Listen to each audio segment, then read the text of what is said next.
like you. Be strong to hold the powers of the sun. Hey, what's going on, everyone? Just want to say Merry Christmas to all of you, and I want to say thank you for a great week. Subscribers, you guys have been kicking ass. I mean, this is probably the best 4-day subscribers ever. Ever. I'll show that to you in a second, but first, we're going to start here traditionally, as we always do, with our bougie candle. It's literally the name of this candle. It's kind of an expensive candle. It's got a real strong men's cologne smell. I know some of you guys like that. All right. We're going to do our mountain sage.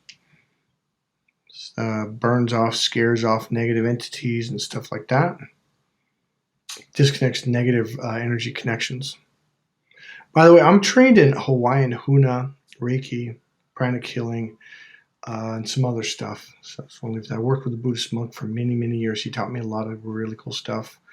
One of the main things that really got me connected was what he was doing with me, helping me to open up, and just this love it was the most amazing thing. Best way to explain it, love just pours in you, and when you go out in public, people are just drawn to you. It's a really cool thing. I figured out how to do that really fast, and from that day forward, I was like, okay, I'm in, and I started going to the temple a lot. Not during like the Sunday or the weekend temple where everyone gathers, but I'd go with the monks. And there's one monk, well, two monks at two separate times that spent time with me and would teach me stuff and do a lot of healing on me. So anyways, that's not what this video is about. This video is Merry Christmas, and it's called "'Tis the Season for Narcissist Abuse and Narcissist Hoovering," because they're going to come back. And I wrote something down I'm going to read off in a second. They'll probably explain it better than anything I can do. So number one, subscribers, thank you very, very much. 1431 subscribers now. I had 1408 about 4.5 days ago. In fact, it was 4.5 days ago. I will pull that up real quick. I'll talk fast to get through this part. I got 508 views on one video in 4.5 days. That has never, ever happened. And that video alone got 16 subscribers in just under 4.5 days. That is a new record. Never done that. So things are moving along fast. Oh, and you know what? Let me see if I can find it. My conversion rate for my website went up too. Let's see if I can find that. 2.7. May not be phenomenal, but for lately, that's pretty damn good for me. So I'm freaking happy. All right. So I'm just going to read this off. So I'm going to talk to you about why are narcissists coming back now? See, okay, here's the deal. Because it's actually happened to me. Literally this day, it was on the 23rd. Okay, just 2 days before Christmas. Okay, I think it was like the day before Christmas Eve. So I'm 90% sure it was the 23rd. Someone I had blocked, hadn't spoke to in 9 months, blah, blah, blah. And yep, sure enough, they're at the door, ringing the doorbell.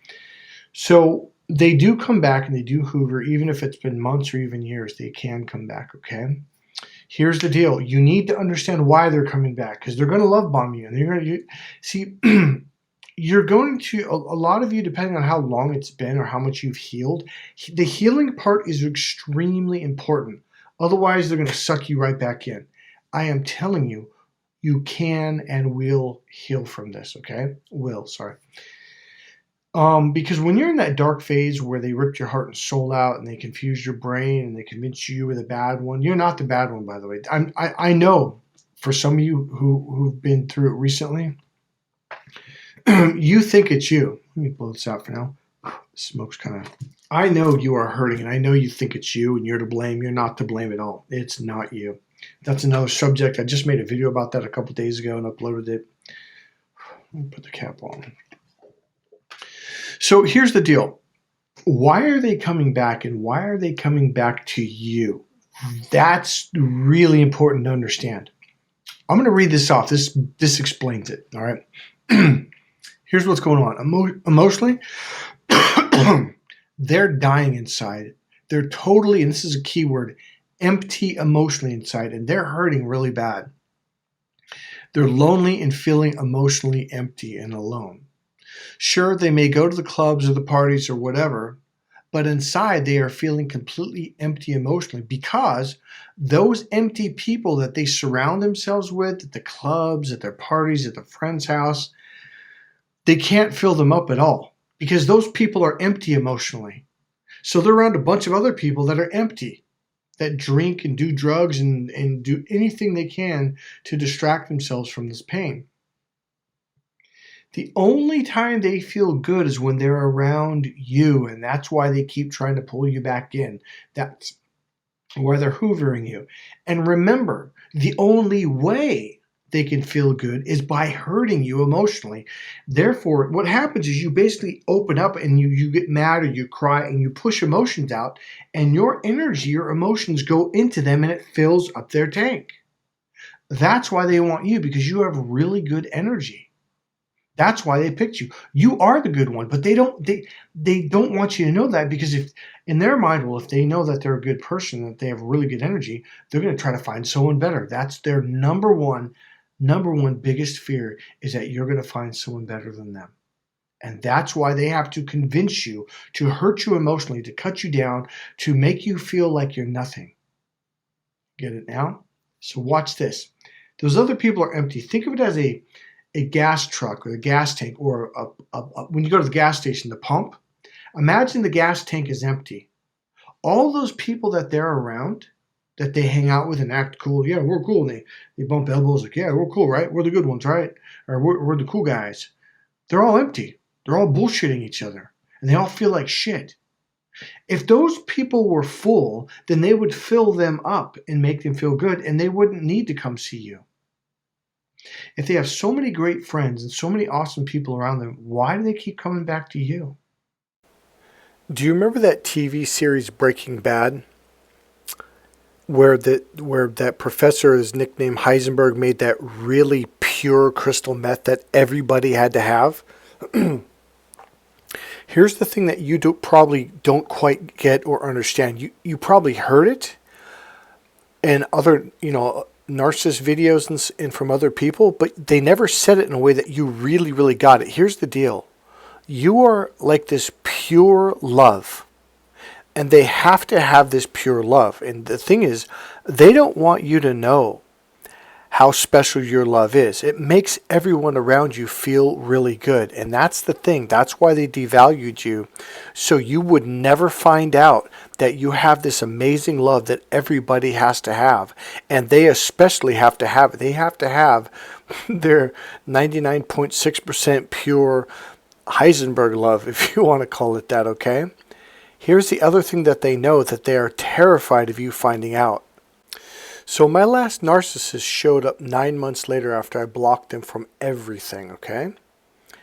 One of the last things they said to me is how terrified they were that someone else was going to find me and that I was going to leave with them and forget all about them. They know that love energy that you have inside you is that pure and that special to people, and that they have to have it.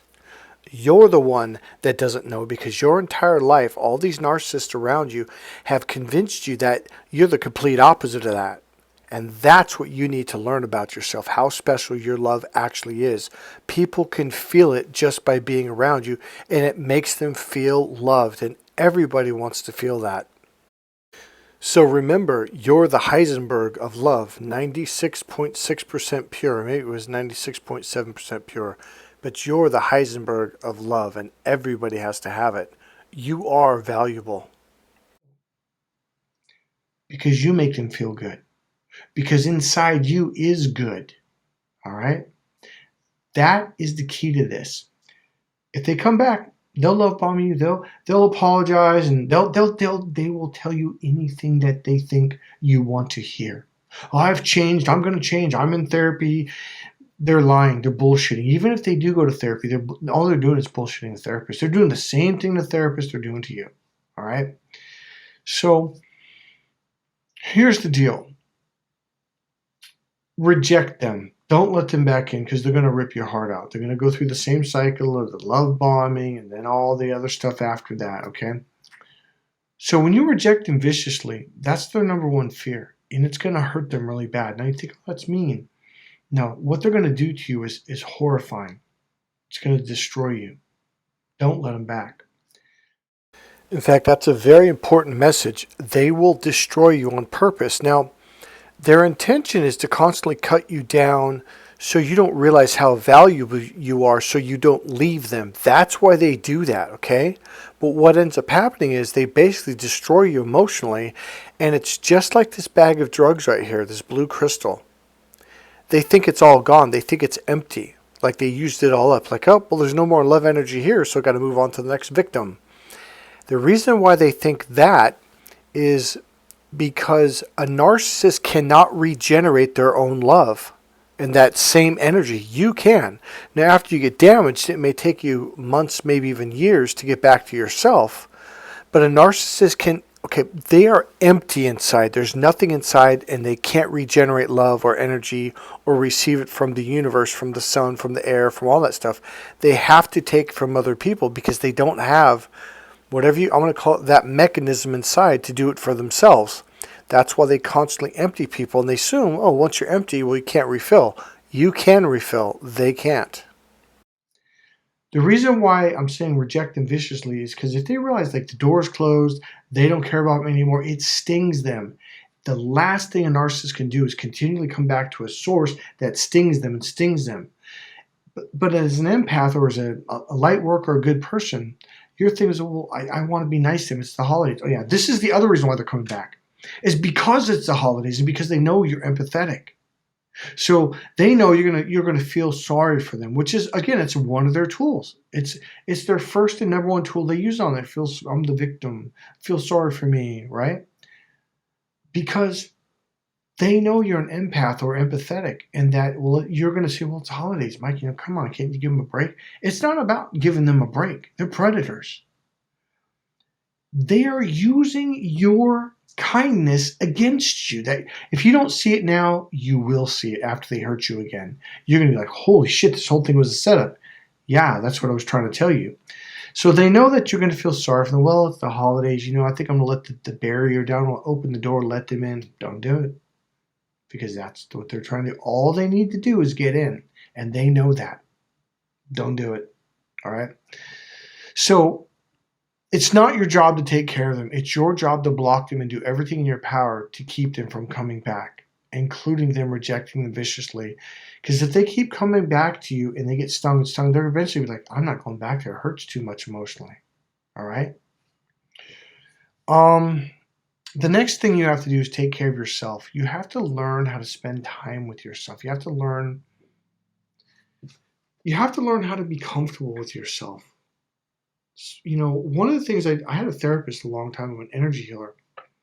After a breakup I did in my early 30s, she was like, don't date she tried to do it for 4 years. Then she went down to 2 years and like, no way, I can't do that because I was always in a relationship. She was 1 year. Don't date, don't go out on a coffee date, don't go to movies with someone. You go to work, you go home, and you spend time with your emotions. You hold yourself, you curl up on the couch, you cry with yourself, you love yourself, you start saying good things to that little child, that being inside you. Maybe I'll make another video on that, but the more you spend time with yourself, you start getting comfortable to the point where when someone abusive comes around and starts to hurt you, you're like, fuck that. You literally would be like, I'd rather spend time alone. Because you learn how to do things by yourself. You learn how to enjoy life. The greatest power and the greatest freedom you'll ever receive is when you learn how to feel comfortable being alone. Going to the movies alone. Going to dinner alone. Because now all of a sudden you don't need someone to go to the movies. You don't need someone to go for a hike. You don't need someone to go to dinner. You can do all this stuff on your own. You can watch TV alone. You can do your work alone. You can do a lot of stuff. And all of a sudden... Okay, so I didn't get the message across quite right. So here's the deal. When you don't feel comfortable alone and enjoy your own company, you feel empty, you feel lonely. So what do? A narcissist comes into your life and you put up with their bullshit and you put up with them hurting you and ripping your heart and soul out and hurting your heart really bad because you don't want to be alone. When you find yourself being very comfortable in fact, I'm at a point now to where I can't imagine being in another relationship because I'm so content with myself now. I'm so happy. Whereas before, I hated being alone. I needed love. I needed someone to love me. When you learn how to love yourself and truly love yourself, It's a feeling of freedom that's unlike anything else. Once you reach that point, you'll never put up with someone's bullshit. You'll be like, oh, I'm done. I don't need you. And you're going to leave. And that is what I'm saying. Before, you did need someone. You did need them. And that's why you put up all those damaging, hurtful things that they did to you. Now, okay, I know for a lot of you, like, well, it sounds boring. It's not. I'm telling you. Being around a narcissist, now that's fucking boring. That is boring. Those people, once you get past the love bombing phase, they're empty inside. There's nothing there. All right? So, I want to end it with that, and I want to wish you guys a merry... Oh, yeah, I know. You know, I'm going to throw in a... I tell you what. But if you're feeling hurt, that's what I'm trying to say. Call me. I'll do this. Normally, I charge $125. I normally used to charge $250. $25. If you wanted to just talk for a couple hours, if you just want to hang out on the phone, chat, if you want me to help you, you know what? Here's what I'll do. I'll help you to ground emotionally, and I'll help you to... What's the fastest way to say this? Because I want this to be a short video. I'll help you to start feeling better inside your body. I know that sounds funny, and it sounds like, can you do that? I can do that in one session over the phone. $25, lowest price I've ever done, ever. Even the very beginning, I've never charged that low. I think the lowest to charge ever was $75. So God bless you guys. You're not alone. If you need to call someone, if you need to talk, call me. God bless you guys. See you in the next video. Bye. To dream